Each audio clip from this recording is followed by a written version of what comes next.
Yesterday I made some Primosale cheese, which is a very typical Sicilian cheese. I'll show you the Sicilian, the real thing. This is something that I brought back from home in Sicily, and it's still in the packaging, and you can see that it's quite hard. Yesterday I made my own version, and here it is. It's still very fragile, as it is literally about 24 hours old, and eventually within a few weeks this will get to this color. I've got some salt on top. And then as a sub-product of making cheese, you can also make ricotta, because ricotta stands for recooked. When you're recooking the whey, which is the waste product from the cheese making process, plus additional milk. And here it is. This is my homemade ricotta. She looks absolutely beautiful. So today I've decided that I will be making something using my ricotta, and I'm going to be doing a rustic eggplant and ricotta bake. So I'll start by slicing my eggplants, and I'm doing them in 1 centimeter pieces, and I like to cut them diagonally, by the way, like this, because I think they look a little bit more elegant.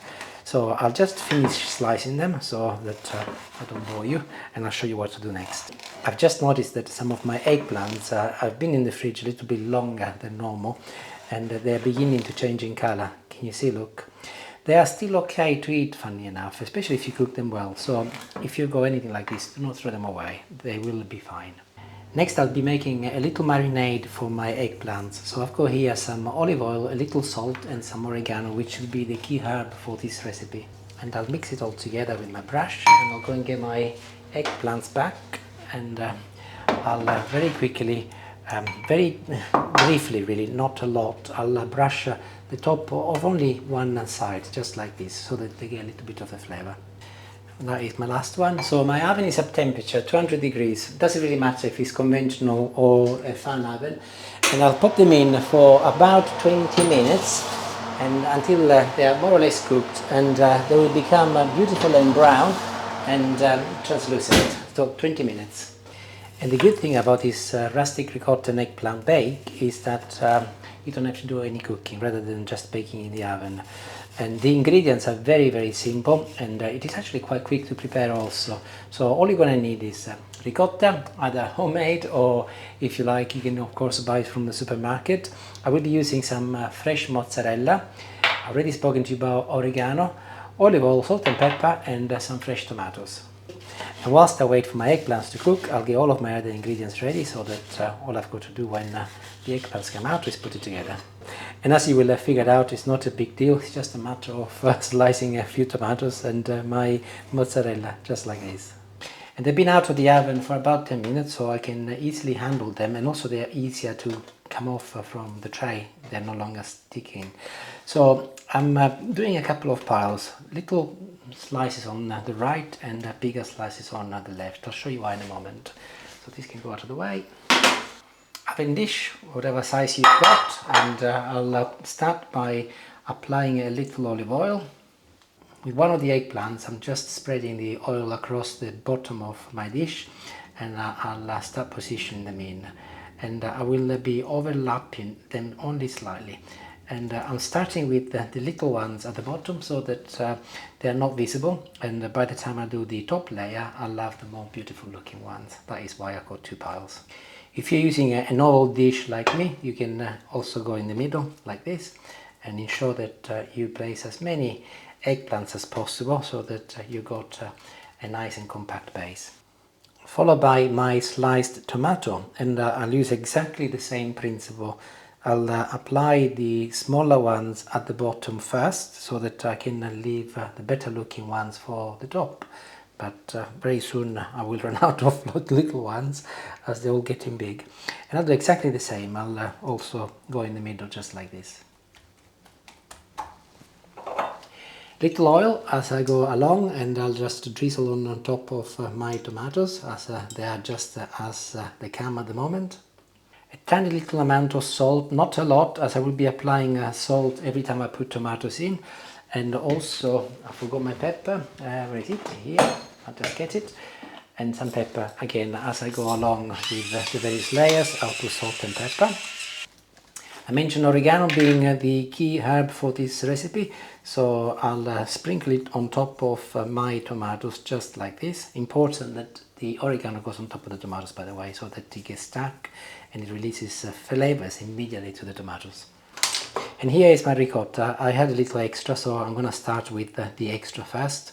And very simply, I'll just sprinkle it on top of my tomatoes, just like this. There isn't a specific method, whatever you find easier, but be generous, of course. And I hate doing it because it's so beautiful, but I'm gonna have to cut into my newly made ricotta. So I'll chop a piece like this. And oh look, it's beautiful and set. And I'll just put a little bit more. As I said, be generous. And I'll start again, but this time as I position my eggplants, I'm going to be slightly more elegant, as this obviously will be visible on the top layer.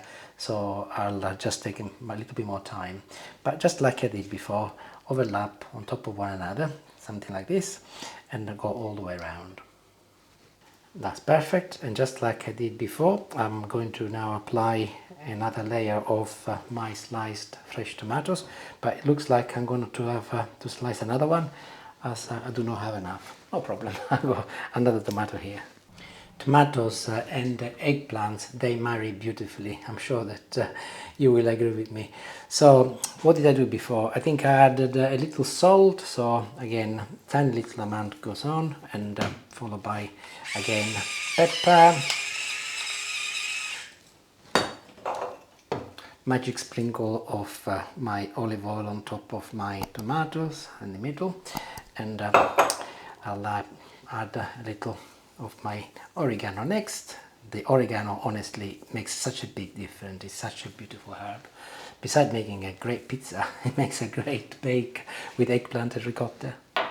And here is my ricotta once again, and I'll do exactly the same. I'm going to just apply it on top of everything. I made about half a kilo, by the way, so I'm actually using something like 300 grams, included the little spare I had earlier, so that you got an idea. And this time I'll finish the top with some sliced mozzarella, and that can go on top of my ricotta and tomatoes, just like this. But I ran out, so I'm going to get another mozzarella bowl. And here it is. Obviously I'm making a fairly large batch today. This will do us 2.5 meals most probably. Generally Julie tend to go to an exercise class on a Tuesday and on a Thursday. And on a Thursday she goes in the evening and she eats earlier. And so often I end up freezing some of the food I make, and then I defrost it and I just eat it. So this is my second mozzarella, and I'll finish off with a little bit more olive oil on top of my mozzarella, just like this, and it is ready to go back in the oven. Same temperature as before for about 15 minutes. I'll have a look after 15 minutes, and then I'll decide if it needs any more, but if it does, I will let you know as always. So see in about 15. And a rustic ricotta and eggplant bake deserves some rustic bread.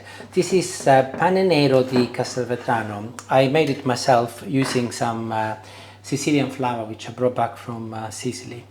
If you'd like to see the recipe, I'll post it up here, and also you can use any whole grain flour if you cannot get hold of the Tumenia flour. But it's got a distinctive flavour and taste. It's very sweet on the inside, and the crust is absolutely beautiful. So I'll try my eggplant bake with that, which should be done. And I've extended the time, by the way, by 5 minutes. I checked them after 15 minutes and they looked like they could do with a little bit longer. So I'll get them out now, which I'll do that straight away, and then I'll show you what they look like. But also I will want to make sure that before I tuck in, I leave them to rest for a bit. Here they are, bubbling away and looking beautiful. The smell is really good. So I'll leave them to rest for 10 minutes, and then I'll show you what they look like. See you then.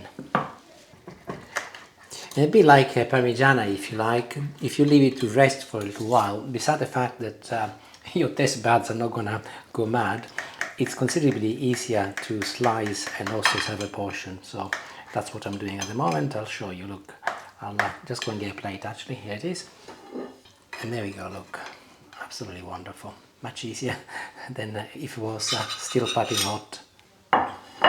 Great. So let's have a look. I'm really looking forward to tucking in here. I'm gonna go in the middle and get a little bit of my mozzarella on the top, and a piece of tomato, and a piece of my eggplant, and I'll get a piece of my pane nero di Castelvetrano, of course, and let's have a go and see what it's like.